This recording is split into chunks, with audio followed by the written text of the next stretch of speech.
Moikka, mä oon Heiskasen Sara ja tämän hankkeen viestintäharjoittelija. Aikaisemmin mä työskentelin Jyväskylän luontomuseossa ja siellä eräs lapsi kysyi multa kerran, että tuleeko tämän maapallon jälkeen sitten toinen maapallo? Tietysti jouduin vastaamaan tälle lapselle, että ei tule toista maapalloa. Tämä kysymys kaikessa yksinkertaisuudessaan herättää tosi paljon ajatuksia. Sellaisia ajatuksia, jotka saa pohtimaan maapallon ja Suomen luonnon tulevaisuutta. Mä rohkaisisin teitä kaikkia palaamaan ajatuksissa sinne lapsuuden tärkeisiin kotimetsiin tai kesäisille uimarannoille.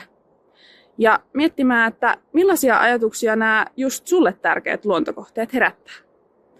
Entä jos niitä ei tulevaisuudessa olisikaan? Miltä se tuntuu?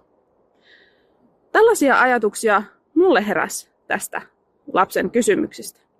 Mitä sulle heräsi?